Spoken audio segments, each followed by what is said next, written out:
In chapter 5, verse 8, you're all familiar with, take heed, your adversary, the devil, prowls around like a roaring lion, seeking someone to devour. Resist him, firm in your faith. And after you've suffered a little while, the God of all grace will himself restore, establish, and strengthen you. So what does the lion eat? What's to devour you? That probably doesn't mean your muscles, flesh, bone. It's your faith, I think. Now, confirmation. So the devil right now is in this room. He hates what's going on here. And he wants to just eat your faith. And he has all kinds of ways of sowing thoughts in your mind that cause you to see anything faith-building, I might say, as ridiculous. So he wants to eat your faith. If he can eat your faith and consume it and destroy it, he doesn't care what else you do. Do you remember Luke 22:32? Luke 22:32. Jesus looks at Peter and he says, Satan has demanded to have you, that he might sift you like wheat. Now what is that picture? So you got a sifter here, right?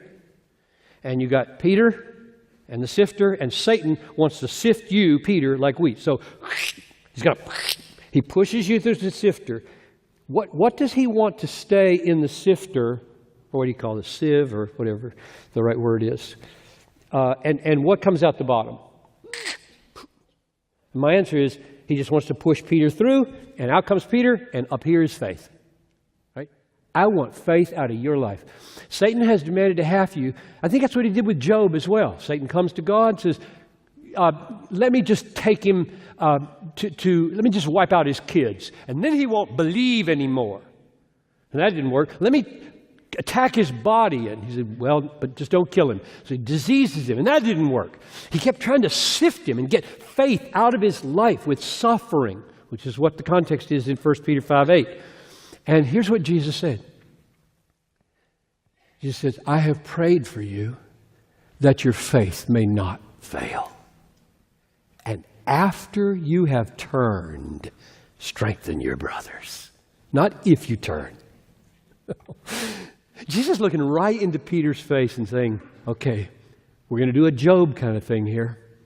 Satan wanted to sift Job, and I'm going to let him have you tonight. Up to a point and no further. Because I have prayed for you, that your faith fail not. So my question is, did his faith fail? He denied him 3 times. He denied Jesus 3 times. I don't know him. I don't know him. I don't know him. And Jesus said, I'm praying that your faith won't fail. After you have turned, strengthen your brothers. And he made Peter a rock for the church. So he writes letters like this about suffering and satanic attack and faith and God's preservation of it. I don't think his faith failed utterly. Isn't it wonderful? I mean, that's just wonderful. There is such a thing as us failing. You will fail today, probably, in some particular way that faith would cause you to act in a bold way, and you don't do it, faith fails. But you haven't failed utterly. Jesus is praying for you. Romans 8. He is interceding for you at the right hand of God. And what is he asking God to do? He's asking him to do verse 5. By God's power, you are being guarded through the God-sustained, Jesus-sustained, Spirit-sustained faith for a salvation ready to be revealed. So that's my take on verse 5. So the point of verses 3 through 5 is hope is so strong and so fixed and so firm and so trustworthy, and it's so valuable, unfading, undefiled, imperishable, infinitely better than anything in this world because you're an inheritor of God, being born into His family, and He's keeping it there for you. He won't let it go away. And if you worry about whether you're going to get there because of the suffering and the fiery ordeal that's about to come upon you, don't worry. I'm going to guard your faith. Wow. That's so encouraging to me. So why am I going to wake up a Christian tomorrow morning? He's going to guard me with the instrument of faith. He's going to open my eyes to see the trustworthiness of the gospel and believe. And if he left me to myself, I would not be a believer.